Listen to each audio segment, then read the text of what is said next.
Hey expats and travelers alike, today we're here to talk about expat life in Valencia. We've broken it down into 3 parts: moving, living, and working. I'm Josh with Expats Everywhere. And I'm Kalie. And this is our review preview show.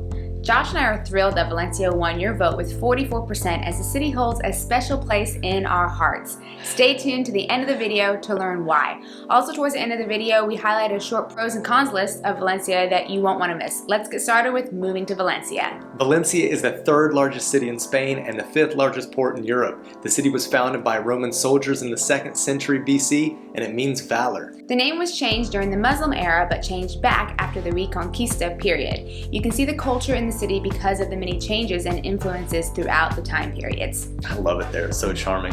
While the official language is technically Spanish, they do have their own language of Valencian. Let's chat a bit about the beautiful weather there. Because of its location, the city doesn't get too hot or too cold, which is really nice. Your hottest month is in July, with the average temperature being around 77 degrees Fahrenheit. The coldest it generally gets is in December, when it gets as low as 45 degrees Fahrenheit, but even during the winter, the temperatures can get up into the 60s. Snow is extremely rare, obviously because of the moderate temperatures, but you will get some rain. Not much throughout the year, but some. There are lots of options for accommodations in the city. This neighborhood is in the historic center, so there's lots of restaurants and bars. If you enjoy the constant buzz of people, then this district is for you. This neighborhood has become a popular district for expats because of old apartments being renovated. It's pretty central as well. Check out this district if you're looking for something more modern. I love modern. Look into this district if you're interested in a smaller village feel and something more affordable. Finally, if you want to be closer to the beach, then check out this district. We will talk about pricing when we get to the living in section for Valencia.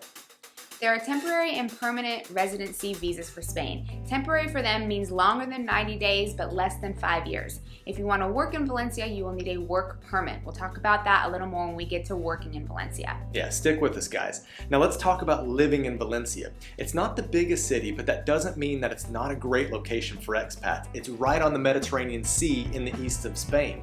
The city is a great mix of old and modern. In the Old City, you'll be able to see timeless architecture from the city's history, including a UNESCO World Heritage Site. However, there are quite a lot of modern buildings as well, such as in the City of Arts and Sciences, where the buildings are modern and meant to resemble something, like the planetarium is meant to look like a giant eye, and the Interactive Science Museum is supposed to look like a skeleton of a well. There are also modern buildings that are just meant to look like modern buildings around the city. Yeah, I love it there. It's so beautiful. It captured my attention. Valencia holds its own unique culture because of the city's history, and actually for those of you who know the famous dish and the country's national dish, paella, you'll be interested in knowing that it originated in Valencia. Let's break down some prices for you. A 1-bedroom apartment in the city center is around $875, while outside of the city center, a 1-bedroom drops to around $600. A 3-bedroom apartment in the city center is around $1,200, and outside of the city center is around $870. Basic utilities are around $140 and internet around $40. A few websites you can check out for looking for apartments are Valencia Homes, Valencia Flats, and Found Valencia.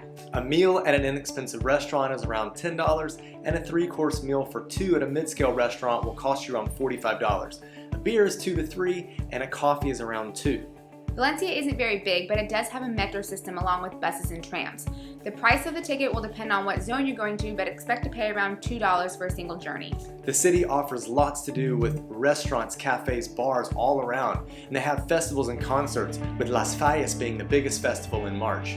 For those of you with kids, the schools are split into public, semi-private, and private. Public is free, but there will be a cost with semi-private and private. There are also a few international schools available.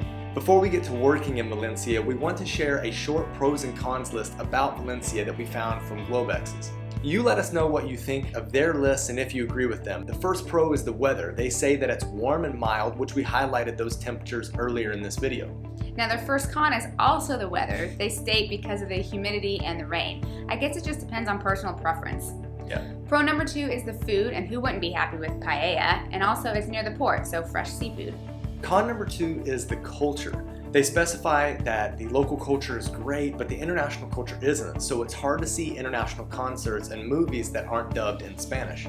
Pro number 3 is Las Fallas, which I mentioned before being a big festival. They explain how locals like to leave at this time because of the chaos, but tourists and expats tend to love the madness.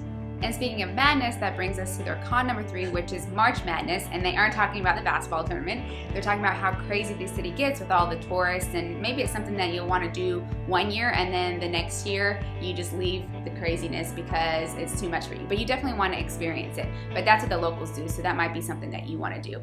Pro number 4 is the peace and quiet. They explain it's much quieter compared to bigger cities like Barcelona and Madrid. Con number 4 is the pay. Since it is smaller than Barcelona and Madrid, the wages are lower, so take that into consideration. Now the good thing is the cost of living is lower as well, so it kind of offsets things. Pro number 5 on this list is the lifestyle. The people are friendlier and there's a really relaxed vibe in the city. And lastly, con number 5 is the housing market. They talk about the housing prices getting a little high. It doesn't seem too bad though. So that's their list. You let us know what you think. Personally, I think the pros outweigh the cons. What do you think? I think Valencia is a magical little city with lots to offer, although we've never done Las Fallas, so I don't know how crazy it gets.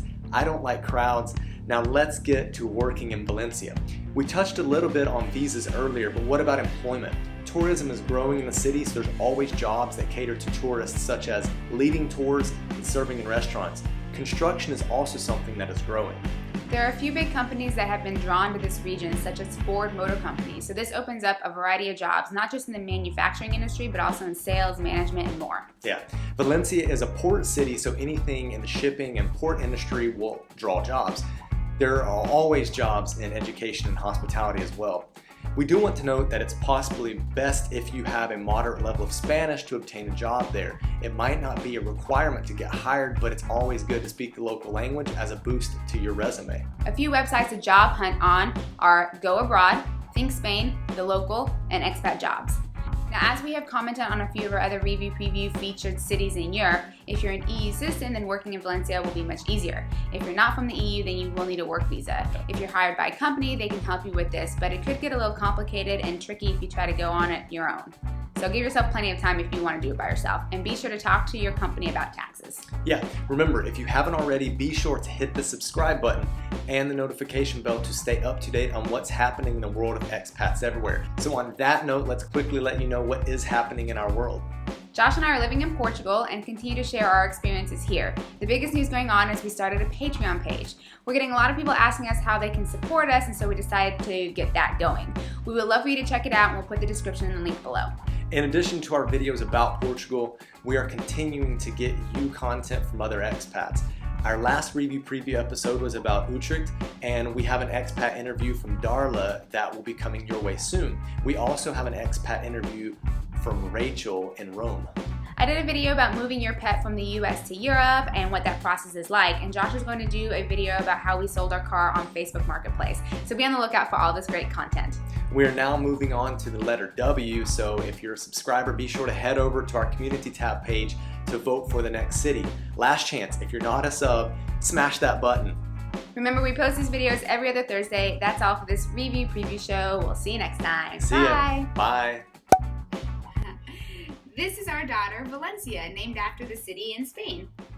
So Valencia holds a special place in our heart because it is the city that I first told Kalie that I loved her. Yes, we really like the city. We love visiting there, and so we decided to name her Valencia, and we call her Sia for short. So now you guys know. Thank you so much for watching. Bye. Bye.